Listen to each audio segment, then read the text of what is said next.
Hello అండి. నమస్తే. అందరూ బాగున్నారా? అందరూ బాగుండాలి. అందులో ఈ సుజాత కూడా ఉండాలి. ఫ్రెండ్స్, ఈరోజు కొన్ని మంచి మంచి విషయాలు చెప్పేసుకుందాం. ఓకేనా? ముందుగా ఎవరెవరైతే మన వీడియోస్ చూస్తున్నారో మీ అందరికీ హృదయపూర్వకమైనటువంటి కృతజ్ఞతలండి. అండ్ ఇంకా చూడడమే కాకుండా మీ యొక్క హృదయపూర్వకంగా ఇచ్చేటువంటి మీ లైక్కి నిజంగా ధన్యవాదాలండి.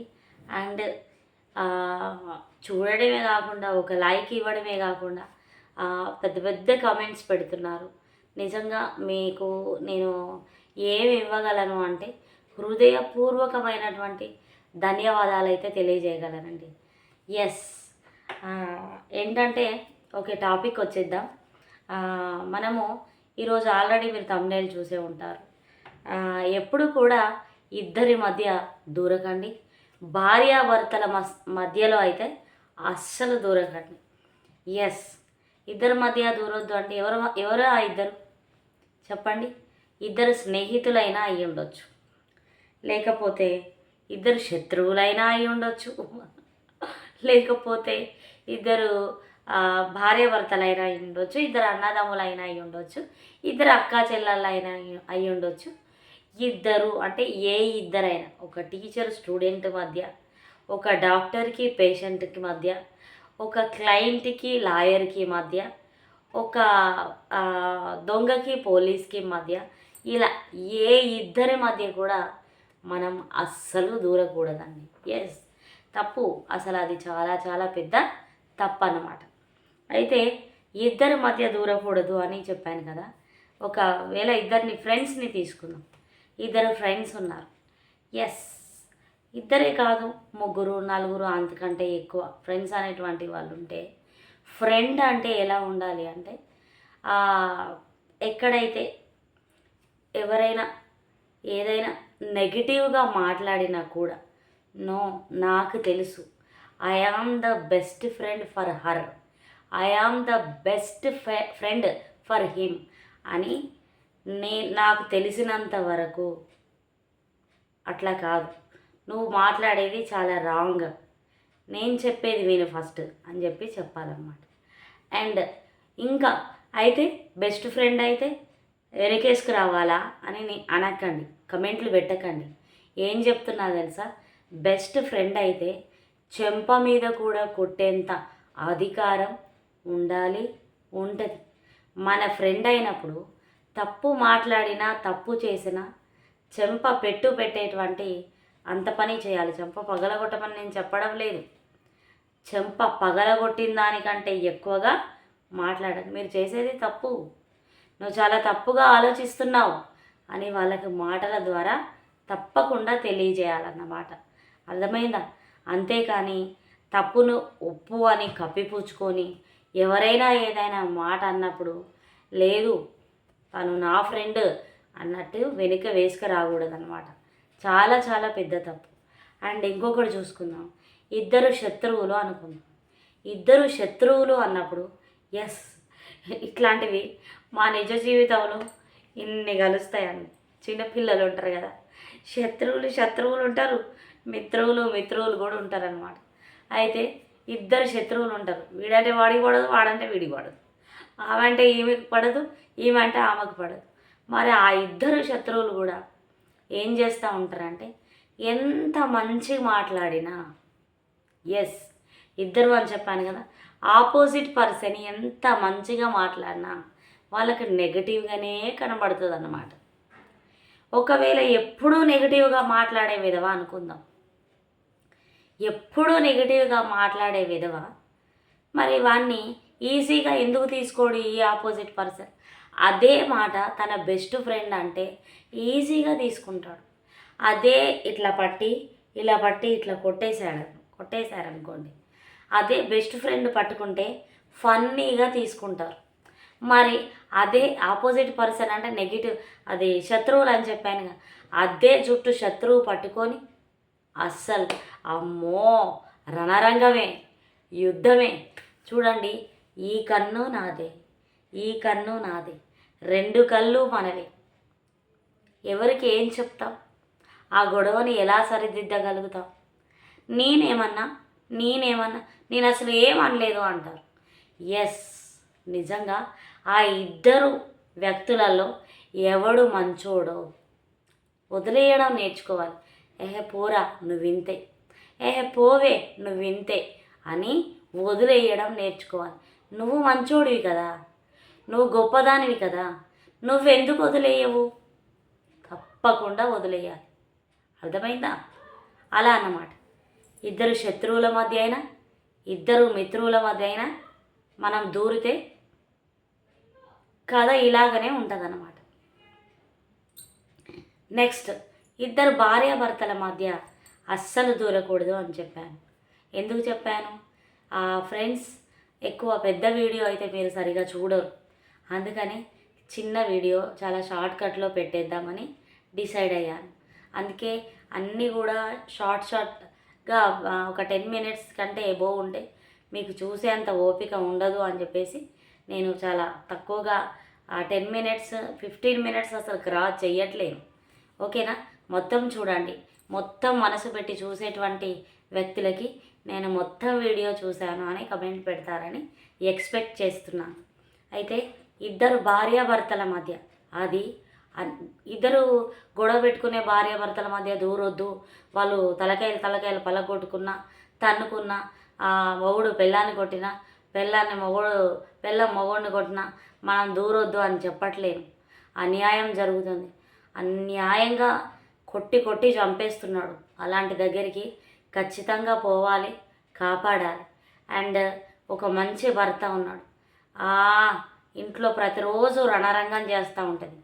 అలాంటి వాళ్ళకి 2 మంచి మాటలు చెప్పి, అమ్మా ఇదమ్మా భర్త యొక్క విలువ, నువ్వు ఇలా గొడవ చేయొద్దు అని చెప్పి ఆమెకి చెప్పాలి. ఎవరైతే కొట్టేస్తూ ఉంటారో వాళ్ళ దగ్గరికి, అమ్మో ఇద్దరి మధ్య దూరొద్దని చెప్పారు కదా గుర్రం సుజాత గారు, నేను కాబట్టి భార్యాభర్తలు వాళ్ళు తన్నుకొని ఏమన్నా కానీ వాళ్ళిద్దరి మధ్యలో దూరొద్దు అని చెప్పి అనుకోకండి. ఖచ్చితంగా కొంతమంది ఉంటారు, ఎన్ని చూస్తున్నాం సమాజంలో, మన కళ్ళ ముందు అన్యాయంగా కొట్టేస్తున్నారు, చంపేస్తున్నారు అని అన్నప్పుడు ఖచ్చితంగా వెళ్ళి కాపాడాలండి. అదే మానవత్వం అంటే. నేను చెప్పేది ఏంటంటే, అన్యోన్యమైనటువంటి భార్యాభర్తల మధ్య అస్సలు దూరకూడదన్నమాట. ఎస్ అంటే మీకు దాదాపు అర్థమైనట్లుంది. చూడండి, ఎంతో ఇష్టంగా పెళ్లి చేసుకొని కాపురం చేసేటువంటి ఆ భార్యాభర్తలు ఇద్దరి మధ్య ఒక మూడో వ్యక్తి దూరారనుకోండి, అది what is right, what is wrong అనేటువంటిది ప్రతి ఒక్కరికి తెలిసే ఉంటుంది. చూడండి, ఇద్దరు భార్యాభర్తలు చక్కగా ప్రేమించి పెళ్లి చేసుకున్నారు, ఉన్నంతలో వాళ్ళదేదో వాళ్ళు కాపురం చేసుకుంటున్నారన్నమాట. అందులో మూడో వ్యక్తి దూరిందండి. ఆ మూడో వ్యక్తి దూరగానే సరే 2 చేతులు కలిస్తేనే చప్పట్లు మోగుతాయి, కానీ అది ఎంతవరకు సమంజసం చెప్పండి? ఎంతవరకు అది కరెక్ట్ చెప్పండి? ఎంత అన్యాయం! పాపం అభం శుభం తెలియనటువంటి ఆ భార్య నోట్లో ఇద్దరు కలిసి మట్టి కొట్టారు. ఈ భర్త ఉన్నాడే, ఈ భర్త అన్యాయంగా దూరినటువంటి ఆ మూడో మనిషి. అంటే నిజంగా ఒకటి ఉంటుంది, ఆడదానికి ఆడదే శత్రువు అని. చాలా అన్యాయం అండి. ఒక భర్త, ఇప్పుడు చూడండి, ఒక భార్య అయితే ఎలా అయితే, ఇప్పుడు ఒక భర్త ఉంటాడు, ఆమెకు ఎలాంటి చిన్నది కొంచెం డౌట్ వచ్చినా, ఏదైనా కొంచెం ఎవరితోనన్నా ఎక్కువగా చనువుగా ఉంటే కూడా ఓర్చుకోలేడు భర్త. సేమ్ అట్లనే అండి, భార్య మనసు కూడా అలాంటిది. తన భర్త తనకే సొంతం. ఎవ్వరూ తన భర్తని షేర్ చేసుకోవడం ఏ భార్యకి ఇష్టం ఉండదు. భార్యని ఎవరైనా షేర్ చేసుకోవడం భర్తకి ఇష్టమా చెప్పండి? ఇష్టం కాదు కదా. సేమ్ అదేవిధంగా భార్య కూడా అంతే, తన మనసు చంపేసుకొని బ్రతుకుతుంది అన్నమాట. నా భాగం, నా సగభాగం నువ్వు వేరే వాళ్ళకు పంచిపెట్టావే అని చెప్పి మనసు విరిగిపోయినా, ఇనుము విరిగిపోయినా తిరిగి వెల్డింగ్ చేసి అతుకు పెట్టవచ్చు. కానీ మనసు విరిగిపోతే అతుకు పెట్టడం చాలా కష్టం. అర్థమైంది అనుకుంటాను. ఎస్, ఈ మూడో మనిషి ఆ భర్త ఇద్దరూ కలిసి ఆ భార్య నోట్లో మట్టి కొట్టారు అంటే అర్థమైంది అనుకుంటాను. ఎస్, ఆమె జీవితాన్ని పంచుకోవడానికి తయారైంది. ఎస్, ఆ భర్త కూడా ప్రేమించి పెళ్లి చేసుకున్నావే, ఇదేనా నీ ప్రేమ? చెప్పండి. చాలా బాధగా అనిపిస్తుందండి కొన్ని స్టోరీస్ వింటే. సరే, ఈ మూడో మనిషిని మనం అడుగుదాం. ఏంటమ్మా నువ్వు చేసింది చాలా పెద్ద తప్పు కదా, ఒక భార్య మనసులో, ఒక ఆడదాని జీవితంలో మట్టి కొట్టడానికి నీకు మనసు ఎలా వచ్చింది అని అడిగితే తను చెప్తారు, నేనేమి కావాలని చెయ్యాలి, కావాలని ఎవరు ఏమీ చేయరు, కాకపోతే అంతదాకా వచ్చాక నో, ఇది పాపం, ఇది మహాపాపం అని నీకెందుకు తెలియలేదు చెప్పండి.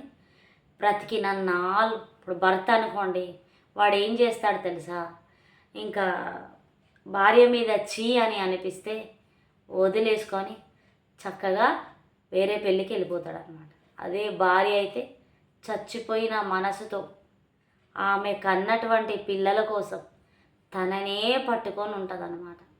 ఎస్ బా, అలాంటి భార్యల్ని చూస్తే నిజంగా చాలా బాధ అనిపిస్తుంది. ఎంత అన్యాయం, ఎంత పాపం, ఏదో భరించలేక, భర్త మీద మనసు చంపుకోలేక ఏదో అలా కలిసి ఉండుండొచ్చు.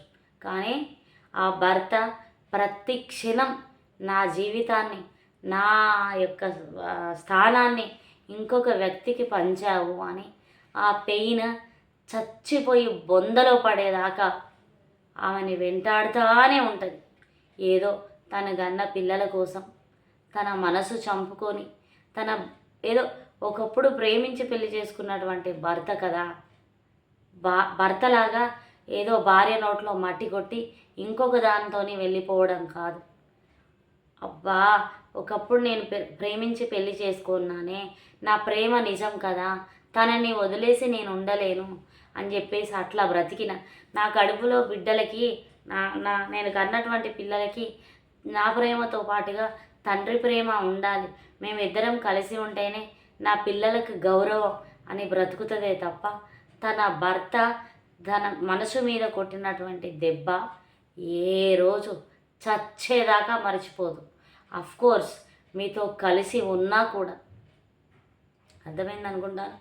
ఎప్పుడు కూడా ఇద్దరి మధ్య దూరకండి అని నేను చెప్పినటువంటి నా యొక్క నా మనసులో భావాలను మీకు అర్థమయ్యేలాగా చెప్పానని ఆశిస్తూ, తప్పకుండా ప్లీజ్, మన వీడియోస్ చాలామంది చూస్తున్నారు కానీ లైక్ చేయడం మర్చిపోతున్నారు, అలాగనే ఇంకా కమెంట్ చేయట్లేదు, అండ్ కొత్త వాళ్ళైతే సబ్స్క్రైబ్ చేయట్లేరు.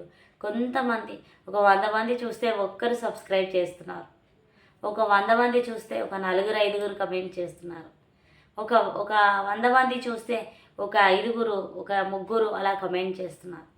ఎవరైతే మనస్సుని ఎస్, ఇదేం పెద్ద పోయేదేముంది, ఒకరికి సహాయపడడం తప్ప అని గొప్ప మనసుతో ఆలోచించి మీరు మీరు చూసేటువంటి మీ యొక్క టైంని మాకు స్పెండ్ చేస్తున్నందుకు మీకు మీ వాల్యుబుల్ లైక్కి, మీ ఆత్మీయకరమైనటువంటి మీ పలకరింపు అంటే మీ కమెంట్కి, మీరు ఎంతో మనసు చేసుకొని ఇచ్చేటువంటి సబ్స్క్రిప్షన్కి, షేరింగ్కి ప్రత్యేకమైనటువంటి ధన్యవాదాలు తెలియజేస్తూ, నేను మీ సుజాత. అందరూ బాగుండాలి, అందులో సుజాత కూడా ఉండాలి. థ్యాంక్స్ ఫర్ వాచింగ్ అండి.